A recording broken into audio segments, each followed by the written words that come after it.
ঈমান বৃদ্ধি ভয় তো তাদের না। উৎপীড়নে ঈমান বৃদ্ধি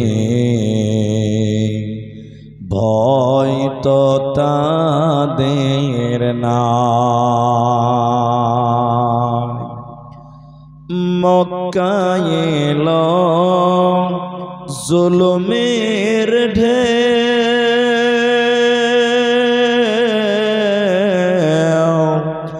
আত্মীয় স্বজন চিনল না কেউ। অবশেষে নবী আমার আসলেন মদিনায়।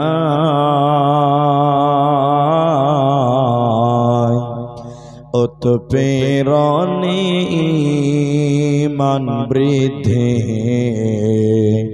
ভয় তো তাদের নাই।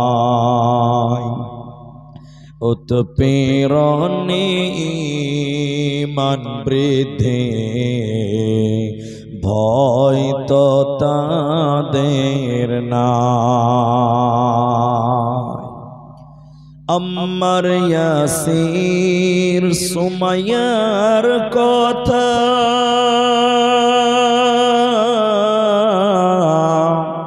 বলতে লাগে দারুণ ব্যথা। ঈমানের প্রেমে পাগল হয়ে আসলেন মদিনায়।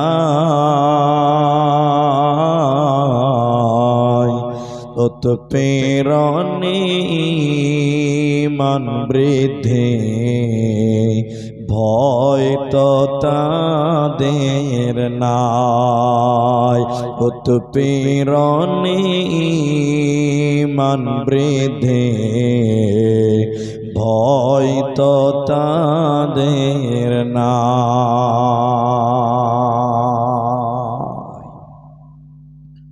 উপস্থিত চলমান সভার যোগ্যতম সভাপতি, স্টেজে ওলামায়ে কেরাম, অতিথিবৃন্দ,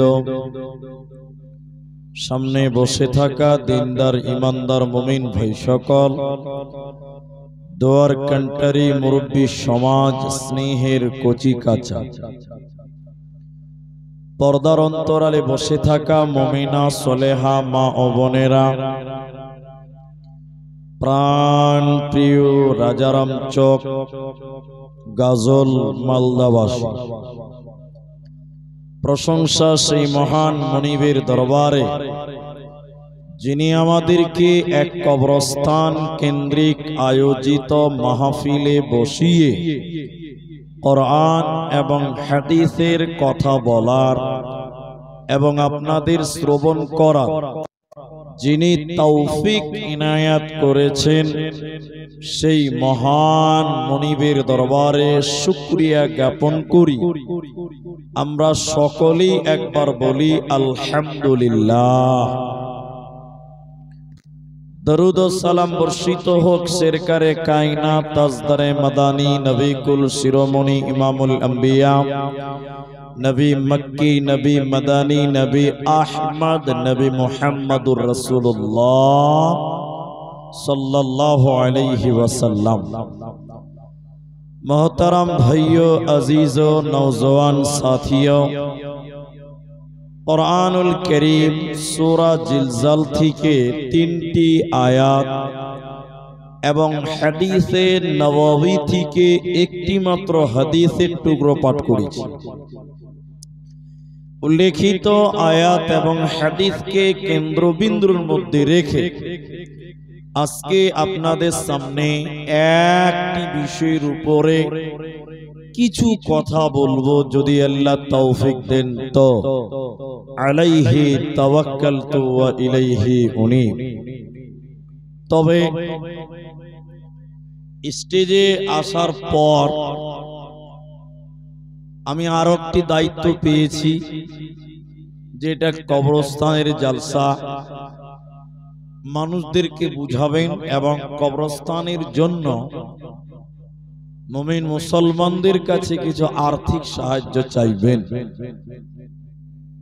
আমি আপনাদের সামনে শুধুমাত্র কবর সম্পর্কেই কিছু কথা রাখব, অনলি কবর।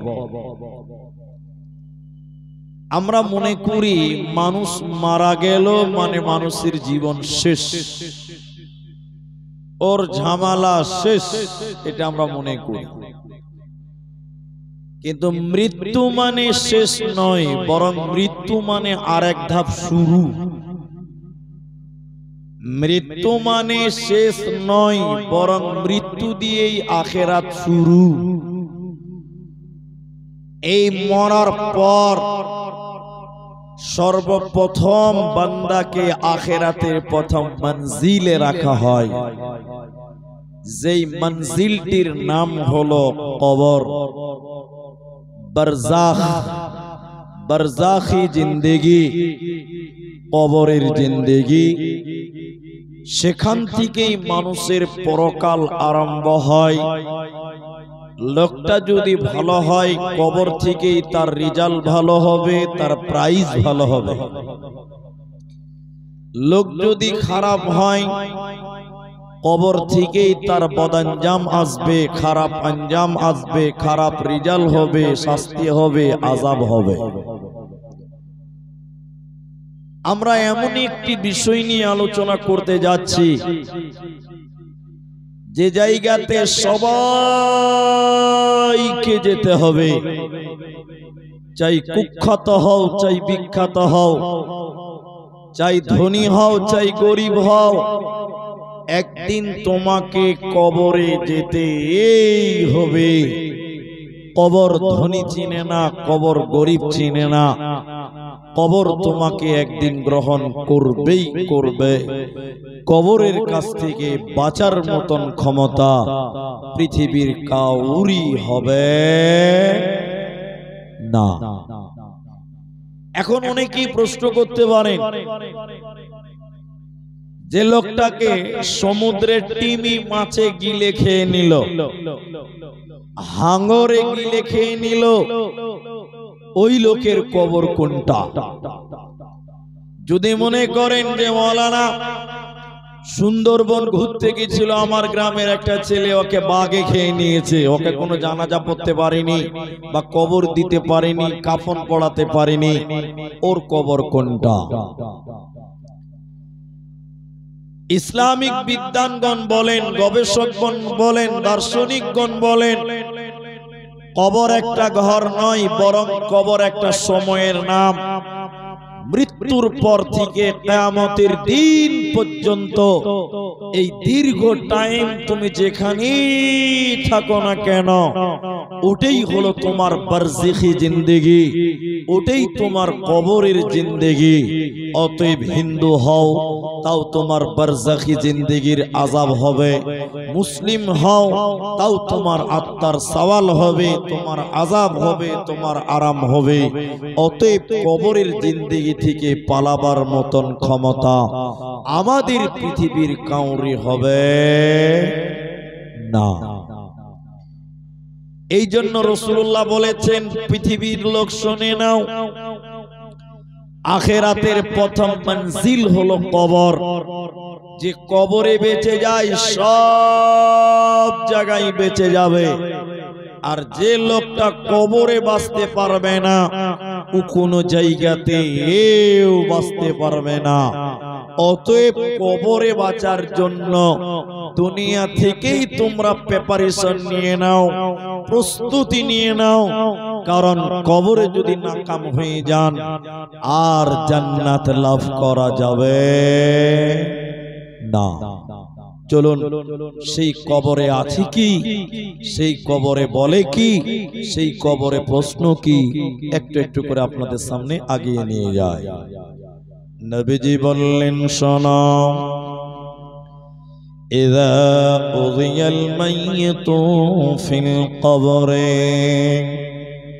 आताहु मलकानी फयकुलानी मन रब्बुका मा दीनुका वमन नबियुका।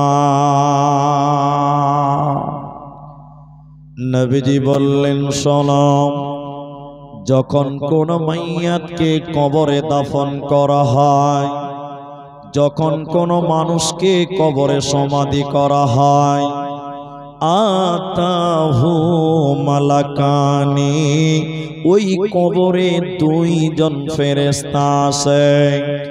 ওই দুইজন ফেরেশতা আপনার আমার মতন সাধারণ মানুষদের মতন নয়, আপনার আমার মতন তাদের সূরত নয়।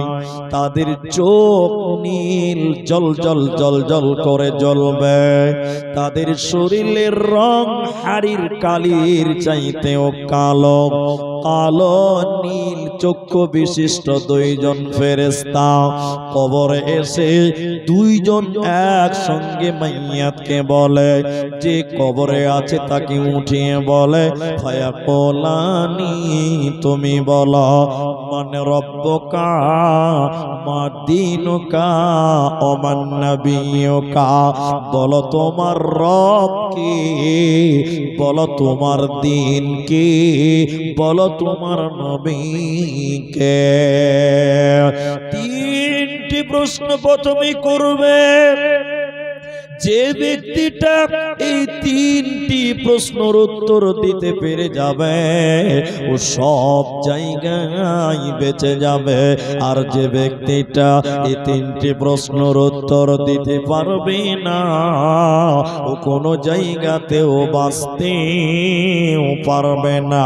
এই তিনটি প্রশ্নর তৃতীয় নম্বর প্রশ্নটা হলো, তোমার নবীকে তুমি বলো।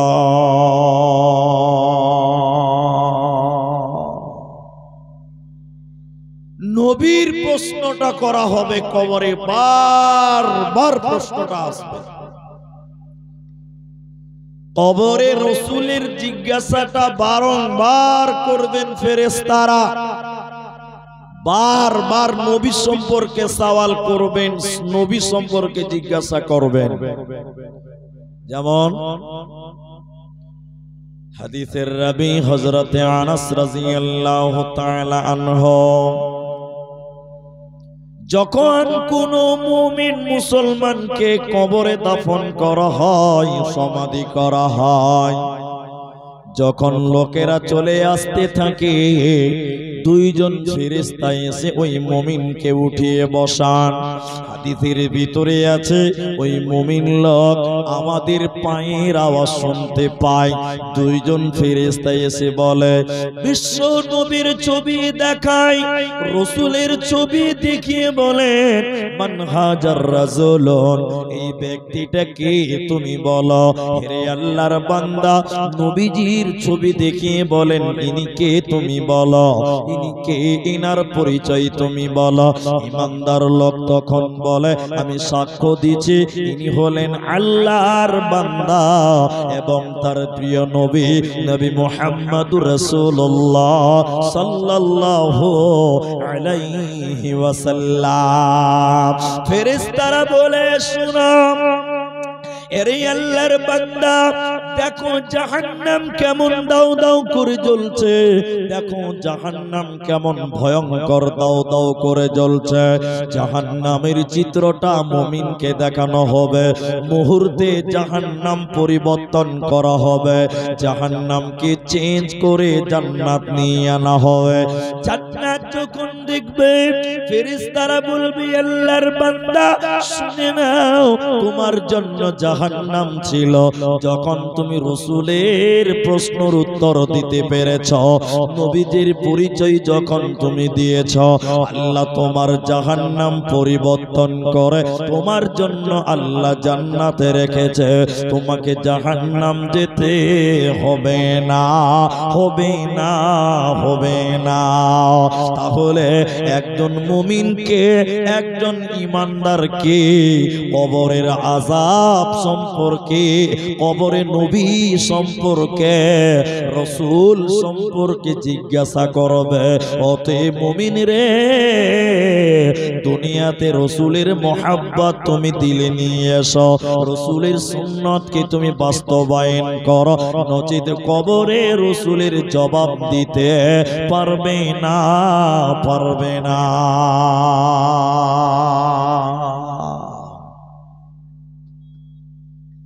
ঈমানদার লোক তো উত্তর দিল যিনি নবী মুহাম্মদুর রাসূলুল্লাহ সাল্লাল্লাহু আলাইহি সাল্লাম।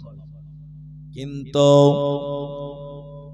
লোক যদি মুনাফিক হয়, লোক যদি কাফের হয়, বেনামাজি বেপরদা মহিলা হয়, এক কথাই লোকটা যদি খারাপ মুনাফিক হয়, তাহলে তাকে কি কবরে রাসূলের কথা জিজ্ঞাসা করা হবে না? বলে জি না, ওই লোকটাকেও কবরে রাসূলের কথা বলা হবে, নবীর কথা তাকে সওয়াল করা হবে। হাদিসের পরের বাক্যে নবীজি বললেন, শুনে নাও, একজন মুনাফিককে যখন কবর দেওয়া হয়, বেনামাজিকে যখন কবর দেওয়া হয়, একজন বেঈমানকে যখন সমাধি করা হয়, ফেরেশতা দুইজন এসে বলে বলে বলে ইনি কে তুমি বলো। রাসূলের দিকে ইঙ্গিত করে বলে ইনি কে তুমি বলো। নবীর চেহারা দেখিয়ে বলে ইনি কে তুমি বলো, ইনি কে তুমি বলো। বেঈমান লোক, মুনাফিক লোক বলে আমি জানি না, আমি তিনাকে চিনি না, লা আদরি, আমার কোনো ধারণা নাই, আমি নবী কে তাকে আমি চিনতাম না। ফেরেশতারা এবার বলে শুনে নাও, তুমি তো পাগল ছিলে না, দুনিয়াতে তোমার বিবেক ছিল, রাজনীতি বুঝেছিলা, সমাজনীতি বুঝেছিলা, সংসার বুঝেছিলা, ব্যবসা বুঝেছিলা, তোমার ব্রেন খুব ভালো ছিল, তোমার জ্ঞান খুব ভালো ছিল, তাহলে তুমি নবীকে কেন চিনতে পারলে না বলো? এরপরে ফেরেশতারা বলবে আল্লাহর কিতাব থেকে কেন নবীজিকে চিনলে না বলো? কোরআন থেকে নবীজিকে কেন চিনতে পারলে না বলো? কিতাব খুলে কেন দেখোনি তুমি বলো? তাহলে তোমার জ্ঞান ছিল, তারপরও তুমি নবীজিকে চিনতে পারলে না কেন? তুমি তো পাগল ছিলে না, তোমার জ্ঞান ছিল। দ্বিতীয় নম্বর, আল্লাহ কোরআন দিয়েছিল, কোরআন থেকে কেন নবীজিকে তুমি চিনতে পারলে না? ফেরেশতারা এবার রাগান্বিত হয়ে যাবে, রাগান্বিত হয়ে লোহার হাতুড়ি নিবে, লোহার মুকুট নিবে, লোহার হাতুড়ি নিয়ে ওই মুনাফিকদের শরীরে মারবে, মুনাফিকদের মাথাতে মারবে, লোহার হাতুড়ি দিয়ে এত জোরে মারবে, এত জোরে মারবে, ওই মারার কারণে বেঈমানেরা, মুনাফিকেরা কবরে হাউ মাউ করে কানবে, চিল্লিয়ে চিল্লিয়ে কবরের ভিতরে তারা কানবে। যখন ফেরেশতারা লোহা দিয়ে তাদেরকে মারবে, মুনাফিকেরা বিকট আওয়াজ করে করে কানবে। কিন্তু নবীজি বলেছে ওদের কান্নার আওয়াজ তামাম পৃথিবী শুনতে পাবে, শুনতে পাবে না মানুষ এবং জিন, মানুষ এবং জিন ব্যতীত মাইয়াতের বেঈমানদের কান্নার আওয়াজ, কবরের কান্নার আওয়াজ তামাম পৃথিবী শুনতে পায়, শুনতে পায় না মানুষ এবং জিন। অতএব শুনে নাও, যারা নবীজির নাম কবরে বলতে পারবে না, রাসূলের পরিচয় কবরে বলতে পারবে না, ওদের ঠান্ডা মেরে ঠান্ডা করা হবে, ওদেরকে ঠান্ডা পিটানো হবে, লোহার হাতুড়ি তাদের পিটবে, ওদের বাঁচার উপায় রবে না, রবে না, রবে না। কবর কবর কবর হায় রে, কবর গাহের মাটি,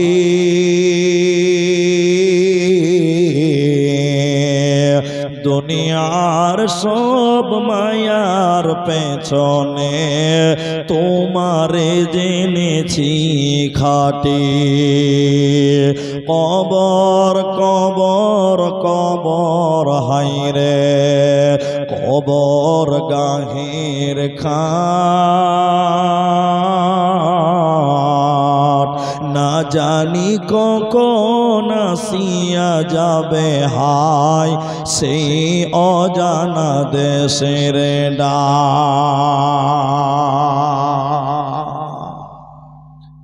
বন্ধু। কবরে রসুলের প্রশ্ন বারবার করা হবে, বারবার। আরেকটা হাদিস আপনাদেরকে বলি, তাহলে বুঝতে পারবেন। কবরে রসুলের প্রশ্নটা বারবার করা হচ্ছে, বারবার করা। তাহলে আরেকটা কথা বললে বুঝতে পারবেন, সেটা কি? কবরে মানুষদের কঠিন শাস্তি দেওয়া হবে যদি রসুলের পরিচয় না বলতে পারে। হাদিসের রাবী হযরতে আবু হুরায়রা। এরে রাজা রামচকের বায়রা বোনেরা বেটা কান করে শুনে নাও, ওরে যুবক নাও জওয়ানেরা কান করে শুনে নাও। আমার নবীজি বললেন, শোনো, যখন কোন মুমিনকে কবরে রাখা হয় ফেরেশতারা এসে বলেন নবী সম্পর্কে বলো। বিশ্ব নবীর ইঙ্গিত করে বলে বলো। ঈমানদার বলে আমি আল্লাহর বান্দা এবং তার রাসূল। তখন ফেরেশতারা বলে আল্লাহর হুকুমে হে কবর তুমি প্রশস্ত হয়ে যাও, হে কবর তুমি চওড়া হয়ে যাও, হে কবর তুমি প্রশস্ত হয়ে যাও। এবং তাকে বলা হয়, ঈমানদারকে বলা হয় তুমি ঘুমিয়ে যাও, কবরে ঘুমিয়ে যাও, বাসর ঘরের মতন ঘুমিয়ে যাও।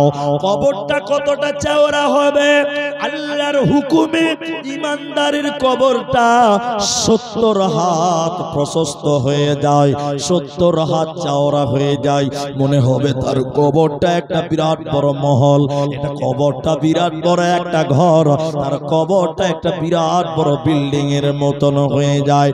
কিন্তু যদি কাফের হয়, আল্লাহ মানেনি, নবী মানে নাই, এই রকম লোক যখন কবরে রাখা হয়, এই রকম বেনামাজিকে যখন কবরে রাখা হয়, যাদের মুখে দাড়ি ছিল না, সুন্নতির পোশাক ছিল না, ওদেরকে যখন কবরে রাখা হবে তখন ফেরেশতারা বলবে বলো বলো বলো তোমরা নবী সম্পর্কে বলো, তোমাদের মাঝে একজন রাসূল পাঠানো হয়েছিল, তিনার ব্যাপারে তোমরা বলো, কি রকম ধারণা তোমাদের ছিল তোমরা বলো। বেঈমানেরা বলে জানি না। লোকেরা যেমন ধারণা করত আমরাও সেরকম ধারণা করেছিলাম, ইনার ব্যাপারে আমরা কিছু জানি না, ভালো জানি না। এবার ফেরেশতারা বলে আমরা জানতাম তোমরা এই রকম উত্তর দিবে, এটা আমরা আন্দাজ করেছিলাম। এবার ফেরেশতারা আল্লাহর হুকুমে কবরকে বলবে রে কবর, কবর মাত্র 1.5 হাত চওড়া, এক থেকে 1.5 হাত চওড়া। এবার আল্লাহর হুকুমে ফেরেশতারা বলবে কবর রে তুমি এই লোকটাকে পিছিয়ে দাও, তুমি এই লোকটাকে পিছিয়ে দাও, এই মানুষটাকে পিছিয়ে দাও। কবরের দুই দিকের মাটি কাফেরকে পিছিয়ে দিবে, দুই দিকের মাটি এসে কাফেরকে কবরে পিছিয়ে দিবে। ওই কাফেরের ডান দিকের হাড্ডিগুলো এই রকম বাম দিকে ঢুকে যাবে, আর বাঁ দিকের হাড্ডিগুলো ডান দিকে ঢুকে যাবে। যারা কবরে রাসূলের পরিচয় দিতে পারবে না, ওদের কবর পিছিয়ে দিবে, ওদের কঠিন আযাব দেওয়া হবে, ওদের কবরে বাঁচার উপায় রবে না, রবে না। এই জন্য দুনিয়াতে রাসূলের সুন্নতকে গ্রহণ করে নাও, নচেত কবরে কিন্তু বাজবে না।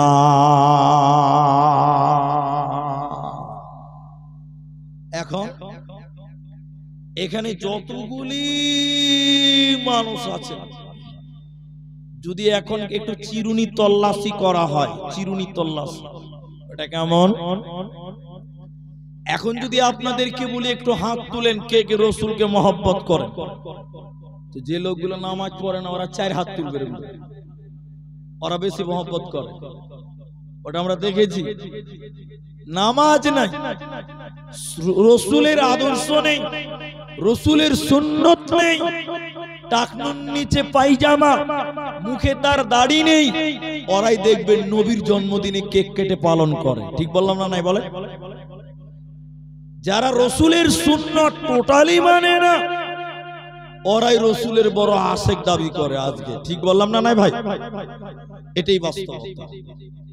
এখন যদি এখানকার লোকটিকে বলি কারা কারা রসুলকে মহব্বত করেন, যার মুখে দাড়ি নাই, যার মধ্যে সুন্নাত নাই, ওই লোকটা বলছে হুজুর আমি সবচেয়ে বেশি ভালোবাসি।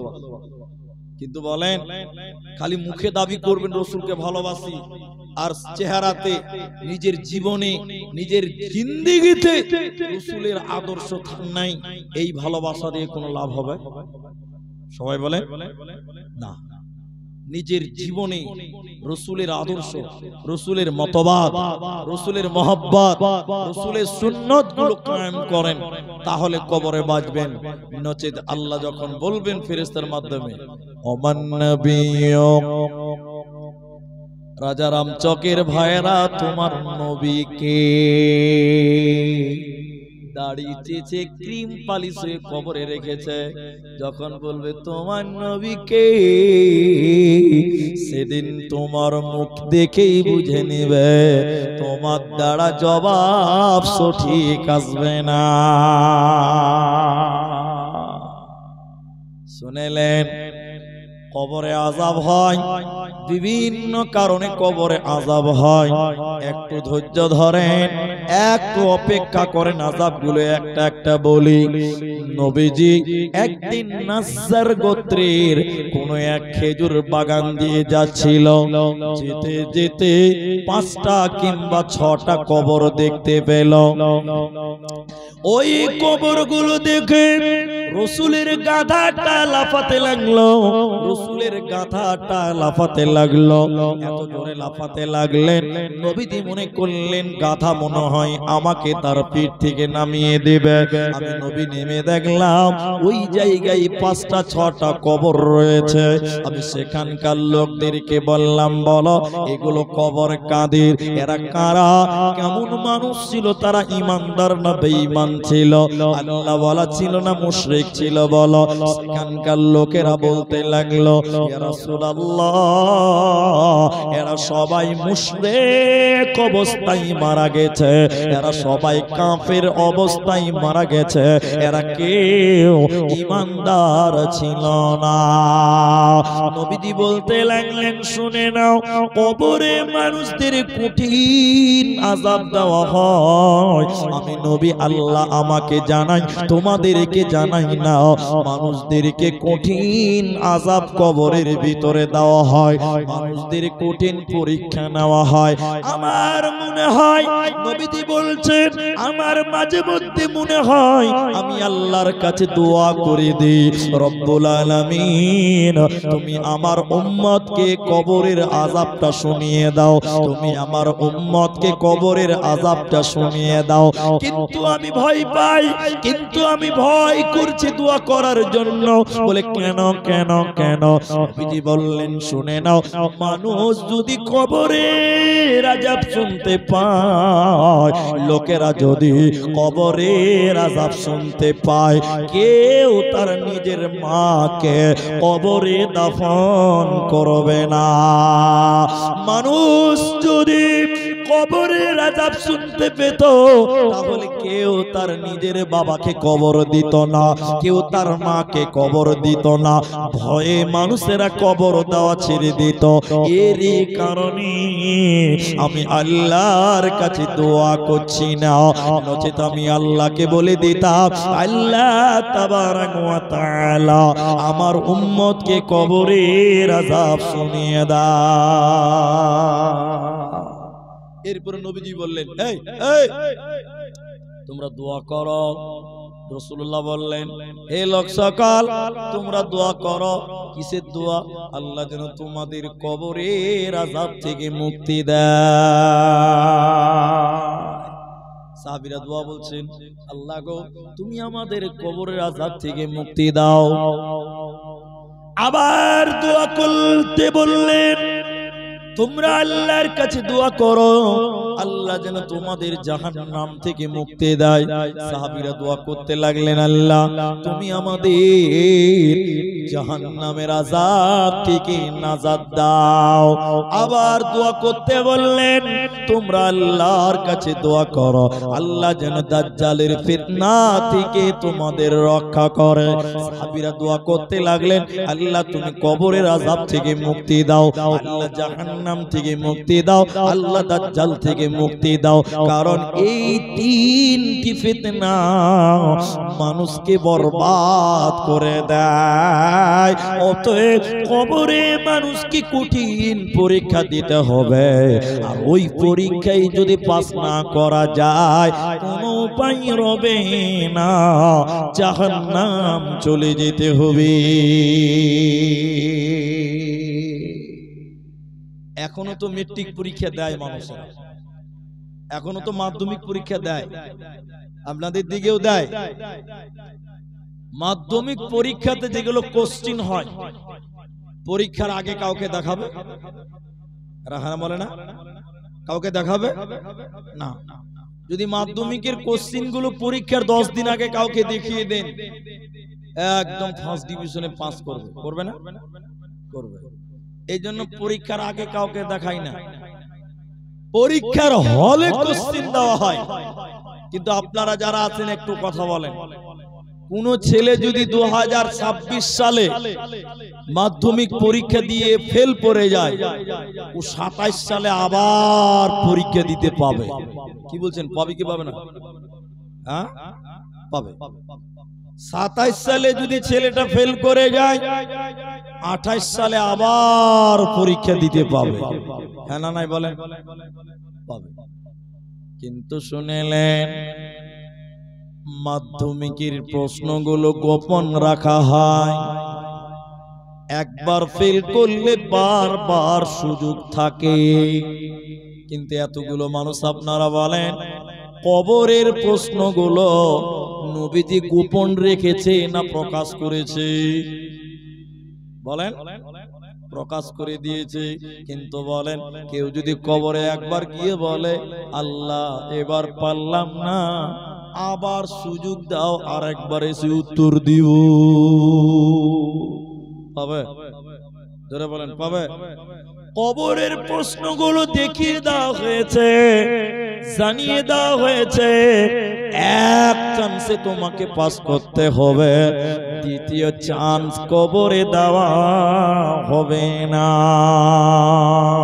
কবরে আযাব হয় কেন, কবরে শাস্তি হচ্ছে কেন?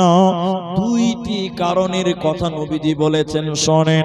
নবীজি বললেন শোনো, একটা কবরের সামনে দিয়ে যেতে যেতে নবীজি বলছেন এই কবরগুলিতে আযাব দেওয়া হচ্ছে। আচ্ছা নবী কি গায়েব জানে? জানে না, আল্লাহ জানিয়েছে এই কবর দুটিতে আযাব হচ্ছে। নবীজি এবার বলতে লাগলেন সঙ্গে সাথীরা তোমরা কি জানো কেন কেন আযাব দেওয়া হচ্ছে? বিশাল বড় বড় কোন পাপ? বলে জি না, বড় বড় পাপ নয়, ছোট ছোট দুটি পাপের কারণে এই কবর দুটিতে আযাব হচ্ছে। এক নাম্বার পাপ কি? এক নাম্বার পাপ হলো এরা পেশাব করার পর ভালো করে ধৌত করত না, পানি ব্যবহার করত না, পেশাব করার পর ভালো করে পবিত্রতা অর্জন করত না, এর কারণে এই কবরে আযাব হয়। অনেক যুবক ছেলে আছে, এখানেও আছে, আমি বলছি না এখানে নাই, এখানেও আছে যারা জিন্সের প্যান্ট পরে, রাস্তাঘাটে থাকে জিন্সের প্যান্ট পরে। অনেক ছেলেবেলে এরকম আছে রাস্তায় চলতে চলতে জিন্সের প্যান্ট পরে আছে, পেশাব লেগেছে, তখন কি করবে? রাস্তার ডান দিক বা দিক তাকিয়ে চেন খুলে দাঁড়িয়ে দাঁড়িয়ে জেনারেটর চালু করে দেয়। ঠিক বলছি না নাই বলেন? রাস্তাতেই পেশাব দাঁড়িয়ে দাঁড়িয়ে করছে, পেশাব করার পর পানি নেই, মাটি নেই, টিস্যু নেই, কিচ্ছু নাই, কবরে আযাব। দ্বিতীয় নম্বর লোকটার কবরে আযাব হচ্ছে কেন? নবীজি বলছেন লোকটা চুগলখোর, গ্রামের কথা ওর কাছে, ওর কথা এর কাছে বলে গন্ডগোল লাগায়, এর কথা ওর কাছে বলে, ওর কথা এর কাছে বলে গন্ডগোল পাকায়। এই লোকটার কবরে আযাব হয়, অতএব চুগলখোর এই লোকের কবরে আযাব হবে। আর পেশাব করে পানি নাই না যে, ভালো করে পবিত্রতা অর্জন করে না যে, এই দুটি লোকের কবরে কঠিন আযাব দেওয়া হয়।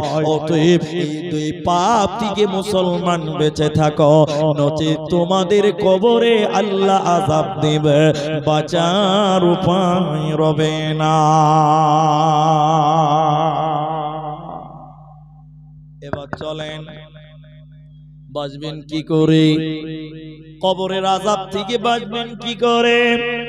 হে মায়েরা বোনেরা কান করে শোনেন, হাদিসের রাবি হযরত আয়েশা, আম্মা জান আয়েশা রাদিয়াল্লাহু তাআলা আনহা, তিনি বলছেন, এটা বুখারীর বর্ণনা, নবীজির স্ত্রী বললেন, একটা ইহুদিদের মেয়ে, মেয়েটা মুসলমান নয়, মেয়েটা হলো ইহুদি, ইহুদিদের একটা মেয়ে আম্মা জান আয়েশার কাছে এসেছে। মেয়েরা যখন দুইজন এক জায়গাতে হয় বিভিন্ন রকম গল্প করে, আজকেও দেখেন জালসাতে মেয়েরা গল্প করছে। আম্মা জান আয়েশা বলেন, ওই ইহুদিদের মেয়েটা আমি আয়েশার কাছে যখন বসলো, বসে কি করলো, গল্প শুরু করেছে কবরের, কবর নিয়ে আলোচনা, গল্প করছে কবরের ব্যাপারে। অনেকক্ষণ গল্প করার পর ইহুদি মেয়েটা নবীজির বিবি আম্মা জান আয়েশাকে বললেন, আয়েশা রে, আল্লাহ যেন তোমাকে কবরের আযাব থেকে মুক্তি দেয়, আল্লাহ যেন তোমাকে কবরের আযাব থেকে মুক্তি দেয়। আম্মা জান আয়েশা বলেন, আমি অবাক হয়ে গেলাম, কারণ আমার জানা ছিল না এটা ইসলামের শুরুর ঘটনা।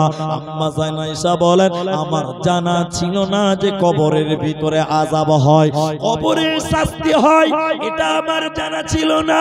ইহুদিদের মেয়ে বলল, আয়েশা, আল্লাহ যেন তোমাকে কবরের আযাব থেকে মুক্তি দেয়। মেয়েটা চলে গেল, নবীজি বাড়িতে এলেন, রাসূলুল্লাহ হুজরাতে এলেন, বাড়িতে এলেন। আমি আয়েশা আমার নবী, আমার স্বামী নবীজিকে বললাম, ইয়া রাসূলুল্লাহ, ও সুফিয়ান মুজনিমিন রাহমাতুল লিল আলামিন, একটা ইহুদিদের মেয়ে এসেছিল, অনেকক্ষণ কবরের কথা বলল, শেষের বেলায় বলে গেল, আয়েশা, আল্লাহ যেন তোমাকে কবরের আযাব থেকে মুক্তি দেয়। নবী গো, আপনি বলুন তো, কবরে কি সত্যি সত্যি আযাব দেওয়া হবে? কবরে কি মানুষকে সাজা দেওয়া হয়? কবরে কি মানুষকে আযাব দেওয়া হয়? আল্লাহর নবী বললেন, আয়েশা রে, শুনে নাও, আযাবুল কবরে হাক্কুন, আযাবুল কবরে হাক্কুন, আযাবুল কবরে হাক্কুন, কবরের আযাব সত্য রে আয়েশা, কবরের আযাব বড় সত্য রে আয়েশা। কবরে মানুষকে কঠিন আযাব দেওয়া হবে, মানুষদের বুকের উপরে চাপা হবে, মানুষদের দুই দিকে চাপানো হবে, মানুষদের কবরের ভিতরে সাপে কামড়াবে, বিচ্ছুতে কামড়াবে, জাহান্নাম দেখানো হবে। আম্মা জান আয়েশা বলেন, এরপরে নবীজি যখনই নামাজ পড়তেন, তিনি কবরের আযাব থেকে মুক্তি চাইতেন, যখনই নামাজ পড়তেন তিনি কবরের আযাব থেকে মুক্তি চাইতেন। আয়েশা রাদিয়াল্লাহু তাআলা আনহা বলেন, এমন একটা নামাজ ছিল না যে নবীজি নামাজ পড়েছে অথচ তিনি কবরের আযাব থেকে মুক্তি চাই নাই। তার মানে 5 ওয়াক্ত কেন, সব নামাজে নবীজি কবর থেকে পানাহ চাইতেন, কবরের আযাব থেকে পানাহ চাইতেন। তাহলে কি করো, তোমরাও কবরের আযাব থেকে পানাহ চাও। কি বলবেন এবার? দোয়াটা বলি দেখেন, নবীজি নামাজে পড়তেন, এদিকে দেখেন, নবীজি নামাজে পড়তেন, শেষ রাকাতের শেষ বৈঠকে প্রথমে আত্তাহিয়াতু লিল্লাহি, তাশাহুদ, আত্তাহিয়াতু, এরপরে দুরুদে ইব্রাহিম, এরপরে দোয়া মাসুরা, দুইটি আপনারা জানেন নবীজি এটাও বলতেন, আল্লাহুম্মা ইন্নী আউযু বিকা মিন আযাবিল কবরি ওয়া আউযু বিকা মিন ফিতনাতিল মাসিহিদ দাজ্জাল ওয়া আউযু বিকা মিন ফিতনাতিল মাহিয়া ওয়া ফিতনাতিল মামাত। আল্লাহুম্মা ইন্নী আউযু বিকা মিনাল মাসামি ওয়া মিনাল মাগরাম। আল্লাহ গো, তুমি আমাকে জাহান্নাম থেকে, কবরের আযাব থেকে, দাজ্জালের ফিতনা থেকে তুমি আমাকে রক্ষা করো। নবীজি হার নামাজে, প্রত্যেক নামাজে তিনি কবরের আযাব থেকে মুক্তি চাইতেন। আচ্ছা বলেন, নবীজি যদি প্রত্যেক নামাজে কবরের আযাব থেকে বাঁচার জন্য দোয়া করে থাকেন, তাহলে আমরা উম্মত আমাদের কবরের আযাব থেকে মুক্তি চাইতে হবে কি হবে না? জোরে বলেন, হবে কি হবে না? হবে। রাসূলুল্লাহ দোয়া করতেন, আল্লাহ তুমি কবরের আযাব থেকে মুক্তি দাও, আল্লাহ তুমি কবরের আযাব থেকে মুক্তি দাও। তাহলে আপনি আমি কে? আপনাকে আমাকেও কবরের আযাব থেকে মুক্তি চাইতে হবে। তাহলে কবরে যদি উত্তর না দিতে পারেন, সেদিন বাঁচার উপায় রবে না। উত্তর দেবে কে? আমি খুব শর্ট করার চেষ্টা করছি। উত্তর দেবে কে? কে যে আল্লাহ, যে রাসূলকে নিজে নেতা বলে মানবে, যে রাসূলকে নেতা বলে মানবে, আদর্শবান বলে গ্রহণ করবে, রাসূলের সুন্নতকে পছন্দ করবে, ওই লোকটার জবানে যখন ফেরেশতা বলবে ওমান নাবিয়ুকা, তখন তার মুখ ফেটে বের হয়ে যাবে, আমার নবী হলো নবী মুহাম্মদুর রাসূলুল্লাহ। সকলে বলুন সাল্লাল্লাহু আলাইহি ওয়াসাল্লাম। একটা লোক গাঁজাখোর, নামাজ পড়ে না, দাড়ি নেই, টাকনুর নিচে পায়জামা পড়ে, ওই লোকটা মরছে, ওই লোকটা মরছে। আবার আমরা মুলবিরা দোয়া পড়ছি, বিসমিল্লাহি ওয়া আলা মিল্লাতি রাসূলিল্লাহ, দোয়া পড়ছি। এই লোককে কবরে রাসূলের কথা জিজ্ঞাসা করা হবে, কি গুরু উত্তর দিবে বলেন? তাহলে প্রশ্নগুলো শুনেলেন একবার, আরেকবার। মান রব্বুকা, তোমার রব কে? মা দীনুকা, তোমার দিন কে? ওমান নবিয়ুকা, তোমার নবী কে? এবার চলেন উত্তর উত্তর উত্তর। একটা লোক যদি মুখস্থ করে লাই, এই তিনটা প্রশ্নের উত্তর যদি মুখস্থ করে লাই, এই লোক কবরে বাঁচতে পারবে? জোরে বলেন, পারবে? যদি মুখস্থ করে বাঁচা যেত, তাহলে মুলবি সাহেবেরা জান্নাতে রিজার্ভেশন থাকতো, কারণ মুলবিরা তো আগে মুখস্থ করেছে। অতএব মুখস্থ করে কবরে কোনো লাভ হবে না। আরেকটা প্রশ্ন করছি, উত্তর দেন আপনারা, সবাই উত্তর দেন যারা জানেন। আপনারা মাইয়াতের জানাজা কমপ্লিট হওয়ার পর, দাফন কাফন কমপ্লিট হওয়ার পর আজান দিতে দেখেছেন কেউ? দেখেছেন? মাশাআল্লাহ, অনেকেই দেখেছেন। কবরের সামনে আজান দিচ্ছে, আপনারা দেখেছেন গো? মাইয়াতকে দাফন করার পর কবরের সামনে আজান দিচ্ছে, আল্লাহু আকবার, আজান, নিজের চোখে দেখেছি আজান। এক আজান, এক জানাজাতে আমাদের দুজন আলেম, আমি একজন, আরেকজন আছে, তার নামটা বলছি না, আমরা আহলে হাদিসের দুজন আলেম, তো জানাজা হয়ে গেছে, কবরের সামনে যে এবার আজান দিতে শুরু করেছে দাফন কাফনের পর। আমি আর ব্লক করে আছি, তো আমার সঙ্গে যে আছে ও বলছে, ও মুলবি সাহেব, ওটা যে আজান দিতে বলে ও থামে না, ওর পাওয়ার আরো বাড়ে, ওকে থামতে বলছে তো ভোল্টেজ আরো বাড়ছে। আজান শেষ হওয়ার পর ওকে বলছে, ওই মিয়া, ওই মিয়া, তুমি এখানে আজান দিলা কেন? আজান দিলা কেন? বলে কেন আজান দিলাম তো কি হয়েছে? বলে আজান কখন দেয়? নামাজের জন্য ডাকা হয় তখন আজান দেয়। আজান মানে ডাকা, আজান মানে কি? সবাই বলে ডাকা। তো ওই মিয়া তুমি এখানে আজান দিলা, কাকে ডাকছো? তখন ওই মিয়া আবার মুলবিকে বলছে যে তুমি কতদূর জানো? তুমি জানো না যে আজান দিলে শয়তান পালায়? এটা কথা শিখ। আজান দিলে কে পালায় বলেন? বলেন বলেন। শয়তান শুধু পালায় না, আজান শুনলে শয়তান পেছনের দরজা দিয়ে হাওয়া বার করতে করতে পালায়। বাংলা বুঝতে পেরেছে? তো তাহলে এখানে আজান দিলি কেন? বলছে আজান দিয়ে শয়তান গুলোকে তাড়িয়ে দিলাম, যেন কবরে ওকে ডিস্টার্ব করতে না পারে।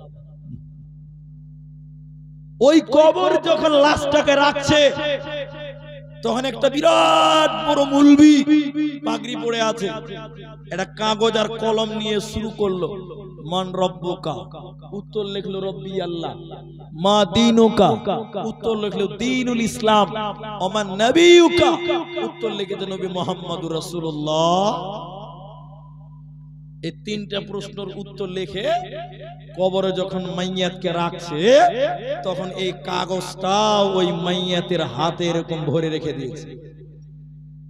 প্রশ্ন করা হলো, এই মাইয়াতের হাতে কাগজটা ভরে দিলেন কেন? তখন বলছে মুলি সাহেব এখনই কবরে প্রশ্ন করা হবে এই তিনটা, এই জন্য আমাদের বড় হুজুর লিখে দিয়েছে এই মাইয়াত এই কাগজ দেখে দেখে দেখে দেখে উত্তর দিয়ে দিবে। নাউজুবিল্লাহ বলবেন না? যদি উত্তর দেখে দেখে কবরে উত্তর দেওয়া যায় তাহলে আমাদের মতন মুলবিরা সারা দিন জালসা, সারা রাত জালসা, দান সাদগা, মসজিদ মাদ্রাসা, নামাজ রোজা এগুলো করে কোনো লাভ আছে? যদি কাগজ দেখে উত্তর দেওয়া যেত তাহলে তো নামাজ রোজা করে কোনো লাভ নেই। খালি বড় মুলবির কাছ থেকে লিখে নাও আর কবরে উত্তর দিয়ে দাও। আসলে এগুলো কিচ্ছু নয়। কবরে মুখস্থ করেও পার পাবে না, লিখে নিয়েও পার পাবে না। আসলে যেই প্রশ্ন করা হবে ওই গুণে যদি তুমি গুণান্বিত হও অটোমেটিক তোমার জবানে বেরিয়ে যাবে তার উত্তর। প্রথম প্রশ্ন মান রব্বুকা। আমরা যখন জান্নাতে ছিলাম আল্লাহ তাবারাক ওয়া তাআলা হযরতে আদমকে জান্নাতের ভিতরে, জান্নাতুল ফিরদাউসের ভিতরে আলামে আরওয়া নামক ময়দানে হযরতে আদমকে বানালেন। বানানোর পর আদমের পিঠে এরকম হাত রাখলেন। কোটি কোটি বিলিয়ন মিলিয়ন কিয়ামত পর্যন্ত যত মানুষ পৃথিবীতে আসবে সমগ্র আত্মাকে সেই জায়গায় আল্লাহ পিপিলিকার মতন হাজির করলেন। হাজির করার পর আল্লাহ তাবারাক ওয়া তাআলা বলেছিলেন আলাস্তু বিরাব্বিকুম, তোমরা বলো হে আত্মা সকল তোরা বল আলাস্তু বিরাব্বিকুম, আমি কি তোমাদের প্রভু নয়? জান্নাতের ভিতরে আল্লাহ আমাদেরকে জিজ্ঞাসা করেছিলেন আলাস্তু বিরাব্বিকুম, আমি কি তোমাদের প্রভু নয়?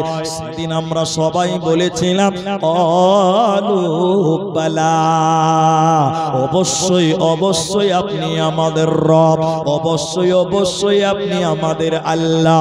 তাহলে আমরা ওয়াদা করেছি, আমরা সাক্ষী দিয়েছি যে তিনি হলেন আমাদের রব। আবার যখন কবরে যাব, আবার যখন কবরে লাশ নামানো হয় প্রথম প্রশ্ন করা হবে তোমরা তো জান্নাতে বলেছিলে আল্লাহ তোমার রব, এখন তুমি বলো, এখন তুমি বলো আলাস্তু বিরাব্বিকুম, তুমি বলেছিলে ক্বালু বালা। আজকে কবরে এসেছ, এখন তুমি বলো মান রব্বুকা, তোমার রব কে ছিল তুমি বলো। সেই আল্লাহকে তুমি দুনিয়াতে মেনেছো কি মানোনি বলো। তুমি আল্লাহর হুকুমগুলো মেনেছো কি মানোনি তুমি বলো। যে লোকটা দুনিয়াতে আল্লাহর হুকুম মানে না, আল্লাহর ফরজ বিধানগুলো মানেনি, ওই লোককে যখন বলা হবে তোমার রব কে, তার জবানে কোনো উত্তর বের হবে না, আল্লাহর পরিচয় সে দিতে পারবে না, আল্লাহর নাম সে বলতে পারবে না। এই জন্য তোমার রবকে, তুমি যদি আল্লাহকে রব বলে মেনে নাও দুনিয়াতে তোমার দ্বারা শিরক হবে না, আল্লাহর সঙ্গে কাউকে অংশীদার করতে পারোনি। আর যদি তুমি মুশরিক হও, আল্লাহকে বাদ দিয়ে বিভিন্ন আল্লাহকে মানো, কবরে যখন বলা হবে তোমার রবকে, তখন তুমি উত্তর দিতে পারবে না। তাহলে একটা নবী হলো, একটা রব হলো। 3 নাম্বার মাঝখানের প্রশ্নটা মা দীনুকা, তোমার দিন কি, তোমার দিন কি, দিন কাকে বলা হয়?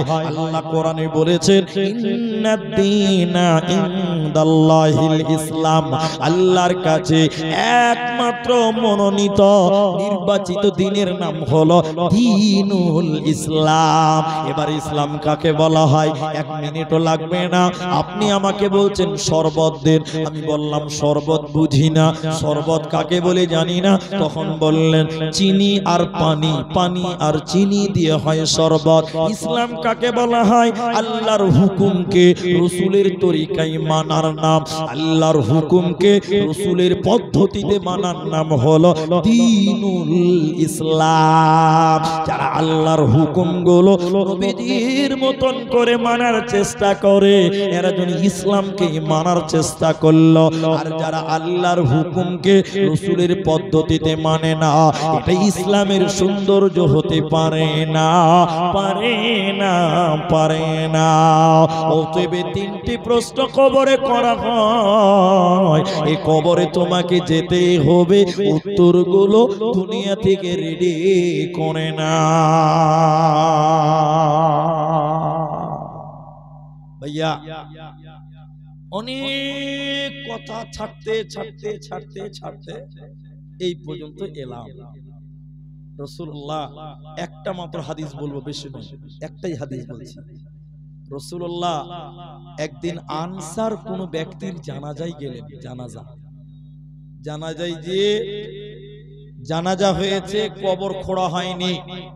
আমার দিকে দেখেন, জানাজা হয়েছে, কবর খোঁড়া হয়নি। রাসূল কবরের সামনে বসলেন। সাহাবী বলছেন আমরাও বসলাম। নবীজির হাতে একটা কমচি ছিল, কমচি কমচি কমচি কমচি। যখন মানুষ কোনো ধ্যানে থাকে দেখবেন কমচি দিয়ে এরকম তাকাতাকি তাকাতাকি করে, আঁচ টানে, দাগ টানে। ঠিক বললাম না? বলেন। রাসূলুল্লাহ এরকম কমচি নিয়ে বসলেন, সাহাবীরা চতুর্দিকে বসেছে। নবীজি নড়চড় টোটাল বন্ধ। সাহাবী বলছেন পাখিও বুঝতে পারবে না যে আমরা মানুষ বসে আছি না মরা গাছ বসে আছি। টোটাল নড়াচড়া বন্ধ। রাসূলের এরকম করে দাগ টানছে, খালি মাটিতে দাগছে, মানে গভীর চিন্তিত রাসূলুল্লাহ। অনেকক্ষণ পর এই কথাটা খালি শুনেন, অনেকক্ষণ পর রাসূলুল্লাহ মাথা উঁচু করলেন, উঁচু করে বললেন হে লোক সকল, সঙ্গী সাথীরা, হে লোক সকল, সঙ্গী সাথীরা, তোমরা কবরের আযাব থেকে আল্লাহর কাছে পানাহ চাও। এই কথাটা রাসূলুল্লাহ একবার বলেননি, দুবার বলেননি। সাহাবী বলছেন রাসূলুল্লাহ তিন বার এই কথাটা বললেন, তোমরা আল্লাহর কাছে কবরের আযাব থেকে পানাহ চাও। কারণ কবরে কঠিন আযাব। সাপ বিচ্ছুর ঘর, যেই ঘরে কোনো বিছানা নাই, যেই ঘরে কোনো খাট নেই, যেই ঘরের কোনো দরজা নেই, যেই ঘরে কোনো জানালা নেই, যেই ঘরে কোনো বাতি নেই, এরকম অন্ধকার ঘর তোমাকে থাকতে হবে। এই জন্য নবীজি বলেন তোমরা দোয়া করো আল্লাহ যেন তোমাদের মুক্তি দেয় কবরের ওই আযাব থেকে। আল্লাহ যদি কবরের আযাব না দেয়, ওই কবরে আল্লাহ জান্নাত দেখাবেন। বলুন সুবহানাল্লাহ। আমি আপনাদের ভাই, আজকে কবরস্থানের জলসা, আজকে কবরস্থানের জলসা। সেই কবরে আপনাকেও যেতে হবে, আমাকেও যেতে হবে। আজকে আপনি 2 তলা বাড়ি বানিয়েছেন, এই বাড়িতে আপনি থাকতে পাবেন না। মরে গেলে আপনাকে অন্ধকার ঘর কবরে থাকতে হবে। আজকে আপনি 3 তলা বাড়ি বানিয়েছেন, মরে গেলে আপনাকে কবরে মাটিতে শুয়ে থাকতে হবে। কোনো লাইট ফ্যান দরজা জানলা হবে না, খাট বিছানা হবে না। তাহলে এই দুনিয়ার বাড়িটা আপনার ঠিকানা নয়, আপনার ঠিকানা হলো কবর। কবরে আপনাকে থাকতে হবে। ওই বাড়িটা বানা আপনার জন্য বেশি জরুরি, ওই বাড়িটা আপনার বানানো বেশি দরকার। তাই আমি আপনাদের ভাই, আমি আপনাদের জন্য একটু দোয়া করব। আপনারা এই কবরের জায়গার জন্য প্রত্যেকেই চেষ্টা করেন যে আমি নিজের থাকার জায়গা, আমার কবরের জায়গাটা আমি আমার নিজের টাকাতে ক্রয় করতে চাই। একটা করে কবরের জায়গা 10টা করে 1000 টাকা। আপনি নিজের টাকায় নিজের জায়গা তৈরি করুন। আপনি এই বাড়ি তৈরি করেছেন 30 লাখ টাকা, থাকতে পাবেন না। 10,000 টাকা কবরের ওই 1.5 জায়গাটা আপনি কিনুন, ওটাই আপনার থাকার জায়গা। কিয়ামত পর্যন্ত সেখানে আপনাকে থাকতে হবে। ভাই আমার, 10টা করে 1000 টাকা নিজের কবরের থাকার জায়গা। 10,000 টাকা কেউ দিবেন, কেউ দিবেন 5,000 টাকা এই কবরের জন্য। একজন মানুষ প্রথম দাতা, প্রথম দান যিনি 10,000 টাকা দিবেন, তিনি একটু আমার সামনে আসুন, আমি আপনাদের জন্য একটু দোয়া করব। এই কবর কঠিন সাপ বিচ্ছুর ঘর, যেখানে সাপে কামড়াবে, বিচ্ছুতে কামড়াবে, সাপে ছোবল মারবে, সেই ঘরে আল্লাহ যেন আপনাকে মাফ করেন, সেই ঘরে যেন আল্লাহ আযাব থেকে মুক্ত রাখেন। আমি আব্দুর রহমান আপনার জন্য দোয়া করব। একজন প্রথম দান, 1 নাম্বার প্রথম দান। আমার হাতে এখন পর্যন্ত কোনো দান আসে নাই। একজন মানুষ 10,000 টাকা, একজন মানুষ 10,000 টাকা, কেউ দিবেন 5,000 টাকা, কেউ দিবেন 3,000 টাকা, কেউ দিবেন 1,000 টাকা। একজন মানুষ 5,000 10,000 করে টাকা। আল্লাহর বান্দা প্রথম দান একজন কেউ শুরু করেন, আমি তার সঙ্গে মুসাফা করে আমি তার জন্য প্রথম দোয়া করব। প্রথম নাম্বার একটা দান কোন আল্লাহর বান্দা হাত তোলেন।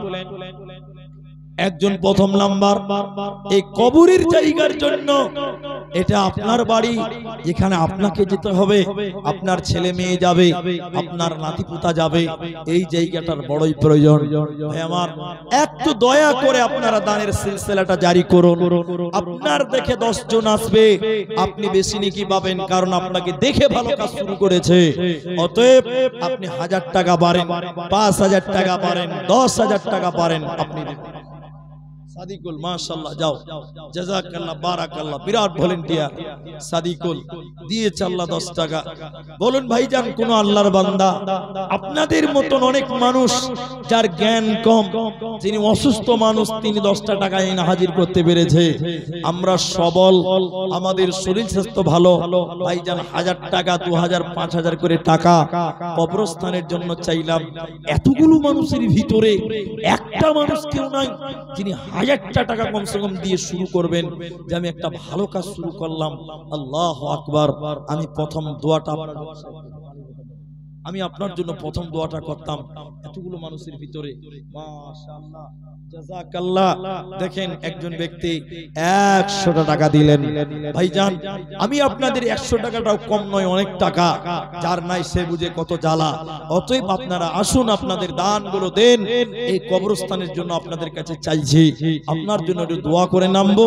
আমার পরে বক্তা আরো আসবে, তারা তাদের কাছ থেকে শুনবেন ইনশাআল্লাহ।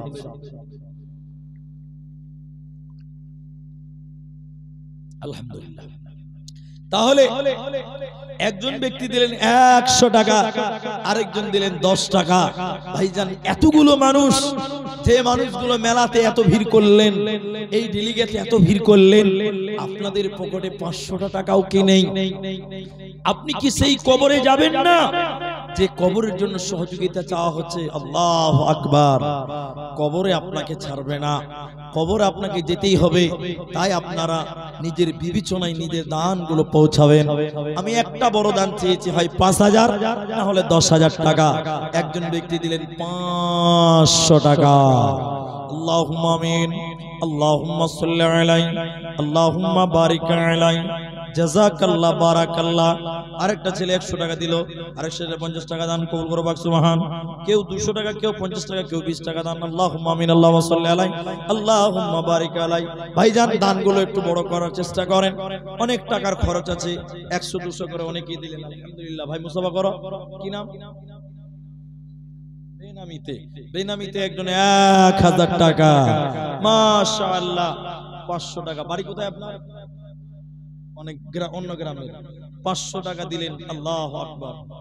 আরেকজন দিয়েছেন 100 টাকা, আরেকজন দিয়েছেন 100 টাকা। মাশাআল্লাহ বাবজি, এটা মুস্তাফা করেন। বাড়ি কোথায় আপনার? এই গ্রামেই বাড়ি। 1000 টাকা। কি নাম আপনার? মুমতাজ আলী। বাবা মা আছে আপনার? দুজনেই মারা গেছে। শুনেন, এদিকে দেখেন। 1000 টাকা দিলেন, আর কিছু বাড়িয়ে দিতে পারবেন না? বাবা মায়ের জন্য আর 1000 টাকা করেন কমসে কম। মা বাপ কবরে চলে গেছে, এই কবরের জন্যই তো জালসা। 1000 টাকা দিলেন, আল্লাহু আকবার। মা বাপের জন্য দেখেন আরো 500 টাকা। মাশাআল্লাহ মাশাআল্লাহ, জাযাকাল্লাহ বারাকাল্লাহ। কোথায় বাড়ি আপনার? রাজারাম চক। 1000 টাকা দিলেন, আর কিছু বাড়িয়ে দেন। কবরস্থানের জালসা, আর 1000 টাকা করেন ভাই। আল্লাহু আকবার।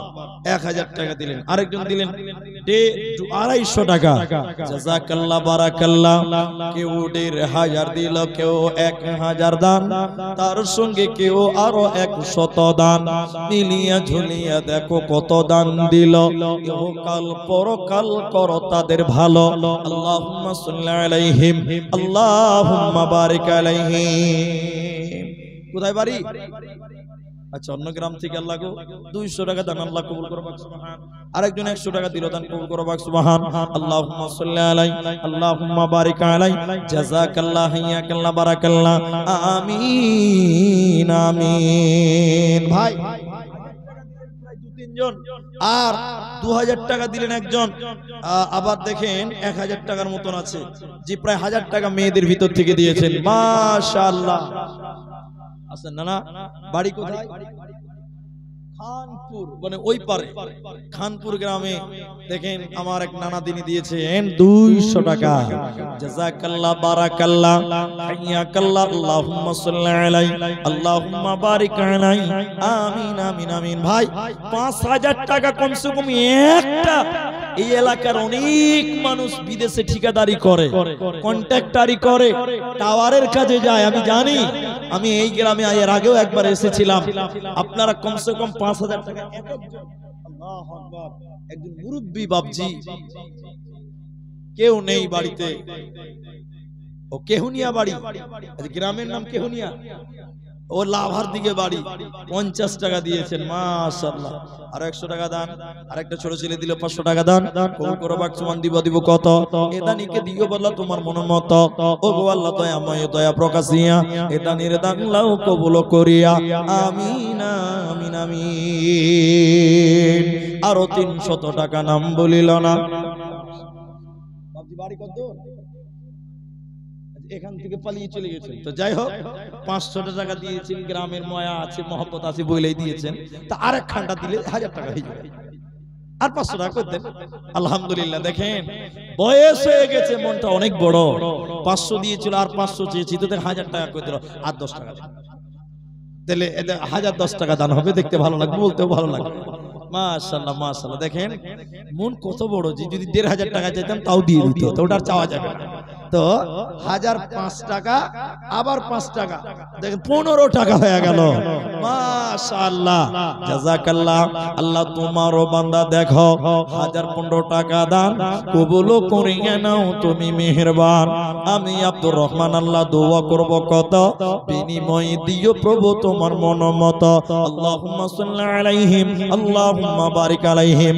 আমিন আমিন আমিন।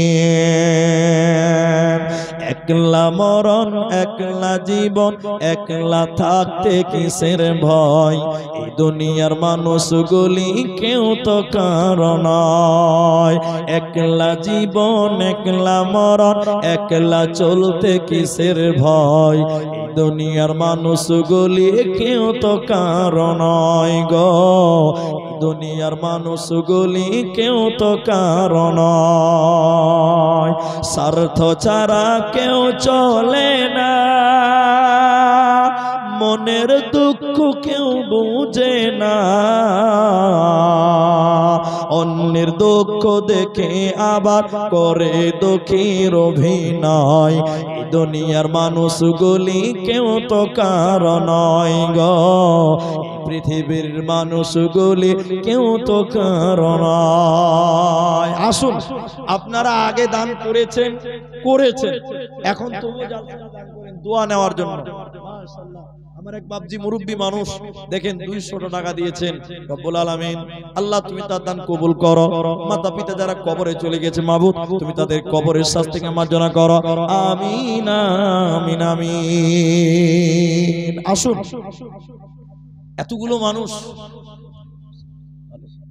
এতগুলি মানুষ 500 টাকা হাফিজ সাহেব মানুষ তিনি 500 টাকা কবরস্থানের জন্য দিলেন। আল্লাহুম্মা আমিন আল্লাহুম্মা সাল্লি আলাইহি। আল্লাহর জন্য 100 টাকা দান কবুল করো। বাক সুবহান জাযাকাল্লাহ হিয়াকাল্লাহ বারাকাল্লাহ। আমিন আমিন। আলহামদুলিল্লাহ আলহামদুলিল্লাহ সুম্মা আলহামদুলিল্লাহ।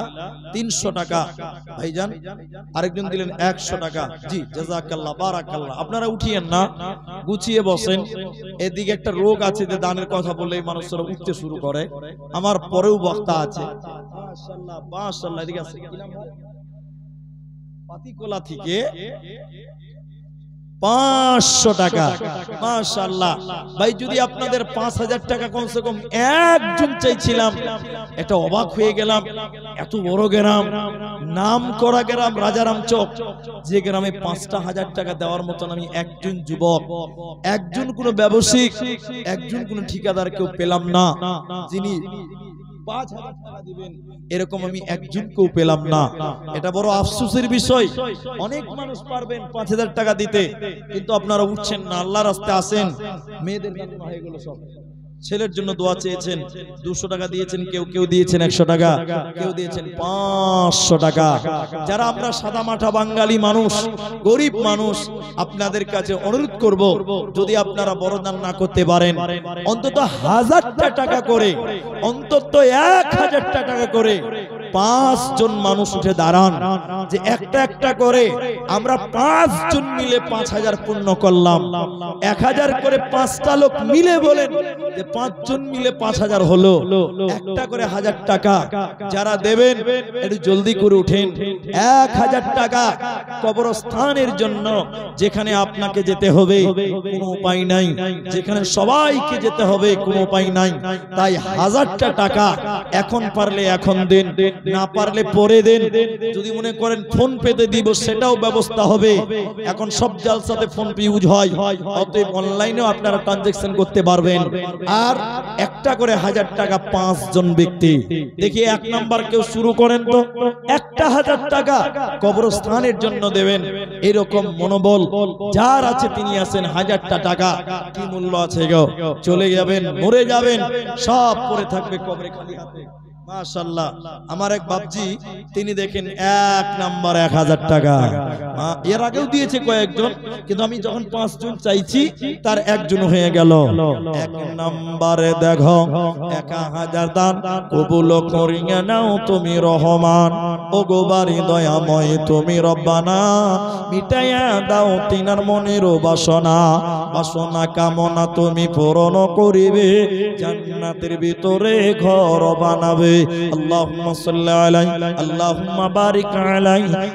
আমিন আমিন আমিন। ভাই একজন হলো 1000 টাকা। দ্বিতীয় নম্বর বলেন 5 জন মানুষ 1000 টাকা নিব। 5 জন আল্লাহর বান্দা। অনেক মানুষ আছেন যারা ভাবছেন দেব দেব, দেরি করিয়েন না, সময়ের মূল্য অনেক। আমার পরেও যেহেতু বক্তারা আছে, প্রধান বক্তা আসবেন কারি ইয়াসিন সাহেব বর্ধমান, তিনি এসে উপস্থিত আছেন। আপনাদের তাই বিনয়ের সঙ্গে বলি, এই দানের পর্ব, দানের সিলসিলাটা আপনারা খতম করবেন খুব শীঘ্রই। ভাই আমার এখন নাই, পরে দিবেন, বাকিতে দেন। একটা করে 1000 টাকা চাইলাম। এখনো তো অনেক মানুষ, আমার মায়েরা, আমার বোনেরা, আপনাদের ভিতরে যারা চাদর নিয়ে প্যান্ডেলে ঘুরে বা ঘুরছে বা ঘুরবে, আপনারাও তাদের হাতে একটা 1000 টাকা দিতে পারবেন। এটা বড় টাকা নয়। এই মালদা গাজলে কত মাদ্রাসা, খরদহিল, শহীদপুর, অনেক বড় বড় মাদ্রাসা যেগুলোতে আমরা এসেছি, এক একজন দান 30,000 40,000 টাকা করে করে দান। মালদা ডিস্ট্রিক্টে এমন জায়গা আছে 1 লাখ টাকাও দান করে। আপনাদের কাছে 1000টা টাকা চাইলাম 5 জন, একজন ব্যক্তিকেই পাওয়া গেল, তাও আবার মুরব্বী মানুষ, ইয়াং ছেলে, যুবক ছেলেদের দান খুব কম। এই গ্রামবাসী এই এলাকার মানুষ আপনাদের এই আল্লাহর পথে আসতে হবে, দ্বীনের পথের প্রতীক হতে হবে, দ্বীনের কাজে সহযোগিতা করতে হবে। তাআওয়ানু আলাল বিররি ওয়াত তাকওয়া ওয়া তাআওয়ানু আলাল ইসমি ওয়াল উদওয়ান। ভালো কাজে একে অপরকে পরস্পরের সহযোগিতা সাহায্য করতে হবে। এ দেখেন আবার একজন বয়োবৃদ্ধ যার চুল পেকে গেছে, দাড়ি পেকে গেছে, এরকম বয়স্ক একজন মানুষ আহারে কবরকে মনে করে 100টা টাকা দিলেন। রব্বুল আলামিন যে আশা নিয়ে দান করছে, আল্লাহ তুমি তার আশা উদ্দেশ্য পূর্ণ করো। আরেকজন বয়স্ক মানুষ, জি আল্লাহ বয়স্ক মানুষ, মুরব্বী মানুষ, দাড়ি চুল পেকে গেছে, তোমার রাহি 500 টাকা দিয়েছে। রব্বুল আলামিন দুইজন মিলে 100 করে 200 টাকা দান। আল্লাহুম্মা আমিন, আল্লাহুম্মা সাল্লি আলাইহি আমিন আমিন। মুসাফা পারে, মুসাফা পারে কি নাম? ঠিক আছে আলহামদুলিল্লাহ। দেখেন 2 নাম্বার 1000 টাকা, আল্লাহ 5 জনের ভিতরে 2 জন হয়ে গেল। বাবা 2-3 বছর থেকে অসুস্থ আছে, বাপের জন্য দোয়া চেয়েছেন, আমরা দোয়া করি আল্লাহ যেন তিনার আব্বাকে শিফায়ে কামেলা আজেলা দান করে, বলুন আল্লাহুম্মা আমিন। আর 500 টাকা পারবেন না?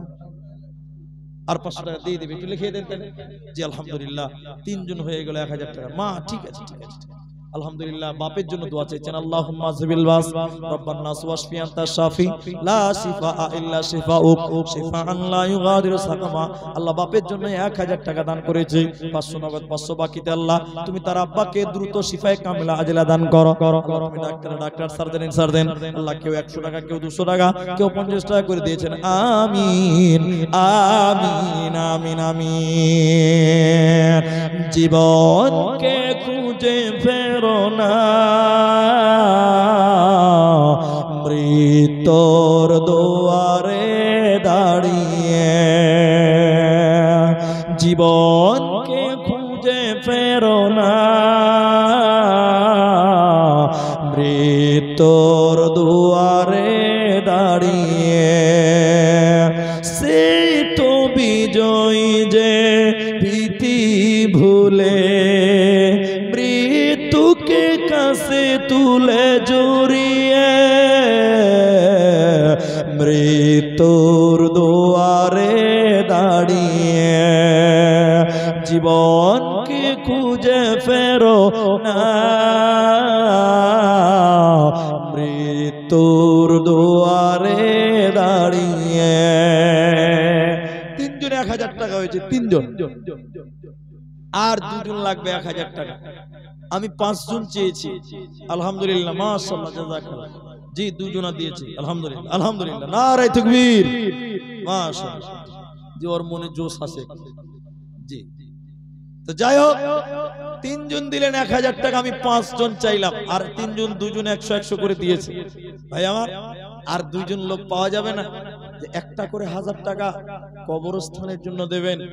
আহারে কবরে কি নিয়ে যাবেন? বাড়ি গাড়ি যত টাকা, কাফনের কাপড়ে কোনো পকেট থাকবে না, খালি পকেটে কবরে যেতে হবে, বিনা পকেটে কবরে যেতে হবে, কোনো টাকা পয়সা নিয়ে যেতে পারবেন না। অতএব যত টাকা কামাই করছেন কি হবে? সব পড়ে থাকবে দুনিয়ায়, সব ছেলে মেয়েরা ভাগ করবে। ওই কঠিন কবরে কিচ্ছু নিয়ে যেতে পারবেন না, কিচ্ছু নিয়ে যেতে পারবেন না। অতএব ওই কবরের জন্য একটা করে 1000 টাকা, এটা বেশি হওয়ার কথা নয়। ইয়াং যুবক নওজোয়ান ভাই যারা, তারা আসুন এই কবরের জন্য। কি নাম ভাই? কোথায় বাড়ি? রাজারাম চকেরি। এক নওজোয়ান 500 টাকা দিয়েছে। তুমি কি কাজ করো বাবু? তোমার দাদু দিয়েছে, তোমার দাদু দিয়েছে 500 টাকা, গ্রামে কাজ করো। তুমি একটা ইয়াং ছেলে, তুমি 100 টাকা দাও, টাকা নিয়ে আসোনি? ও তোমার দাদু 400 দিয়েছে, তুমি 100 দিয়েছো, তুমি ভালো চালাক তুমি। জি জি মাশাআল্লাহ মাশাআল্লাহ মাশাআল্লাহ। জি 3 জন দিয়েছে, আলহামদুলিল্লাহ মাশাআল্লাহ আলহামদুলিল্লাহ। এইরকম ভলেন্টিয়ার না থাকলে হয় জি, মুলবিকে চাইতে হয় না, টেনে নিয়ে চলে আসে। জি ভাইজান, তো আপনাদের অনুরোধ করব আপনারা এইভাবে দানগুলো করতে থাকেন। কিন্তু আহারে 5 জন মিলে 5000 টাকা বললাম, এতগুলো লোক কেউ নেই, যে আমি আর দুটো লোক পূরণ করছি, তিনজন দিয়েই দিলেন। দান আল্লাহর রাস্তায় করেন, কবরের জায়গা, এটা তো বিফলে যাবে না। আপনি থাকবেন সেই কবরে, আপনার ছেলে মেয়ে নাতি পোতারা থাকবে, দিয়ে পাঠান। আর মায়েদের কাছ থেকে কোনো 1000 টাকা দান এখন অব্দি আসেনি। আমার মা খালারা অনেক গ্রামে মেয়েরা সোনা গয়না চাঁদি দান করে। জি, অনেক গ্রামের মা বোনেরা সোনা গয়না চাঁদি দান করে। আজকে রাজারাম চোখের বেটিরা, বোনেরা, খালারা, আপনারাও দান করতে পারেন। তবে আপনাদের ভিতরেও কেউ যদি 1000 টাকা দেওয়ার মতন থাকেন, একটু জলদি করে চলে আসেন। আর যদি না পারেন, আপনাদের কাছে অনুরোধ করব, আপনারা কমসে কম 500 টাকা করে টাকা, 100 টাকা করে টাকা, এখানে একটা গামছা দিয়ে দেন। জি, এখানে একটা গামছা দিয়ে দেন। 100, 200, 500 যার যেমন সম্ভব দেন। আলহামদুলিল্লাহ। এই তো আমাদের ভাই কারি ইয়াসিন সাহেব বর্ধমান থেকে তিনি এসেছেন, স্টেজে অলরেডি তশরিফ নিলেন। তো আমি আমার জায়গা ছেড়ে ওনার জায়গা ওনাকে দেব। তবে আপনাদেরকে অনুরোধ করব যে আপনারা দানের সিলসিলাটা বন্ধ করিয়েন না। এই প্রোগ্রাম করতে গিয়ে অনেক টাকা খরচা। এখানে একটা গামছা দেন ভাই, এই ছেলেটা এত কষ্ট করছে, একটা গামছা দিলে তো হয়। জি, এটা গামছা দেন। আলহামদুলিল্লাহ, সুম্মা আলহামদুলিল্লাহ। জি, আপনারা এইভাবে দিতে থাকুন। আমি আপনাদের কাছে অল্প 2-4 মিনিটের মধ্যে বিদায় হয়ে যাব। বক্তা স্টেজে চলে এসে আর দেরি করব না। যারা দিবেন, যারা রাস্তাঘাটে আছেন, আপনারা বসেন, আল্লাহ রাস্তায় দেন। প্রায় 1.5 ঘন্টার মতন সময় আপনাদের সামনে দিলাম এবং কিছু কথা রাখলাম। এখন পর্যন্ত যারা দেবেন ভাবছেন, এখন পর্যন্ত যারা দেবেন ভাবছেন, আল্লাহ রাস্তায় দেন। মাশাআল্লাহ। জি, অনেকেই 10-20 করে অনেক। আল্লাহুম্মা সাল্লি আলাই, আল্লাহুম্মা বারিক আলাই, আল্লাহুম্মা সাল্লি আলাই, আল্লাহুম্মা বারিক আলাই, জাযাকুমুল্লাহ, হাইয়াকাল্লাহ, বারাকাল্লাহ, আল্লাহুম্মা আমিন, আল্লাহুম্মা সাল্লি আলাই, আল্লাহুম্মা বারিক আলাই। ঠিক আছে, আমার টাইম 7 মিনিট আছে। যদিও বক্তা একটু ফাস্ট স্টেজে নিয়ে চলে আসা হয়েছে, বক্তাকে স্টেজে বসিয়ে রাখতে হয় না। আলহামদুলিল্লাহ। আপনাদের ভিতরে যদি কেউ 500 টাকা, 500 টাকা একটা কোরআন যদি বাজারে কিনতে যান, 500 টাকা লাগে। আপনি মনে করেন কোরআনের দামটা আমি অবস্থানে দিলাম 100 টাকা। জি, আলহামদুলিল্লাহ। 3জন 4জন অনেকেই দিয়েছেন, আলহামদুলিল্লাহ। একটা কোরআন যদি কিনেন তো 500 টাকা লাগে। ওই 500 টাকা আপনি কবরস্থানে দিয়ে দেন। ওই জায়গা খুব গুরুত্বপূর্ণ জায়গা, আমার আপনার প্রয়োজনীয় জায়গা। 500 টাকা করে টাকাও যদি কেউ দিতে চান, আল্লাহ রাস্তায় দেন। কিন্তু ওই 5 জন পূরণ করতে পারলাম না। এটা আমার জীবনে একটা রেকর্ড যে রাজারাম চোখ এত বড় গ্রাম, যেখানে 5 জন ব্যক্তিকে পাওয়া গেল না। এর আগে 2-3 জন অবশ্য দিয়েছিলেন, কিন্তু আমি যখন চাইলাম 3 জন মাত্র লোক পেয়েছি সিরিয়ালে। আর সিরিয়ালের বাইরে অনেকেই দিয়ে দিয়েছেন। আর 2 জন লোকের বড় অভাব, যেটা আমি বুঝতে পারলাম। আলহামদুলিল্লাহ, জাযাকাল্লাহ। বহুবাল হাওয়া পশ্চিমে চল, কাবার পথে বইয়া। জি, আপনার নাম? মাশাআল্লাহ, মাশাআল্লাহ। সাইদুর রহমান, এই ভাইয়ের সঙ্গে এবার আমার যোগাযোগ হয়েছে। এই ভাইয়ের দাওয়াতে এসেছি। ভাই আমার 1000 টাকা, তাহলে 4 জন হলো। আর একজন লোক 1000 টাকা দিবেন। দেখি, আপনি দিচ্ছেন না এমন নয়, আল্লাহ কবুল করছে না আপনাকে, এটা আপনার ব্যর্থতা। আল্লাহ আপনাকে কবুল করছে না, আপনার মাল আল্লাহ কবুল করছে না, এটাই মনে রাখতে হবে। 4 জন 1000 হলো, আর একজন বাকি আছে। আচ্ছা, মাশাআল্লাহ। মনিরুজ্জামান, তিনি দিচ্ছেন 1000 টাকা। 5 জন হয়ে গেল।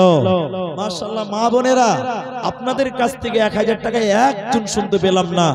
দেখি যদি কোনো মা বোন এই 5 মিনিটের ভিতরে দেন। আলহামদুলিল্লাহ। জি জি, 2-3 জন মিলে 50-50 করে দিয়েছেন, কেউ 100 টাকা দিয়েছেন। জাযাকাল্লাহ, হাইয়াকাল্লাহ, বারাকাল্লাহ, আল্লাহুম্মা আমিন, আল্লাহুম্মা সাল্লি আলাইহি, আল্লাহুম্মা বারিক। আমিন আমিন আমিন। সাবধানে থাকিও মুমিন ঈমান রাখা দায়, সাবধানে থাকিও মুমিন ঈমান রাখা দায়। কিয়ামতের আলামত ভাবে বুঝা যায়, সাবধানে থাকিও মুমিন ঈমান রাখা দায়, সাবধানে থাকিও মুমিন ঈমান রাখা দায়। কি লিখব ভাই বাংলার বাণী, লিখতে জোরে চোখের পানি, ক্ষমতার জোরে মানুষ মারে পশ্চিমী বাংলায়, সাবধানে থাকিও মুমিন ঈমান রাখা দায়, সাবধানে থাকিও মুমিন ঈমান রাখা দায়। কিয়ামতের আলামত ভাবে বুঝা যায়, সাবধানে থাকিও মুমিন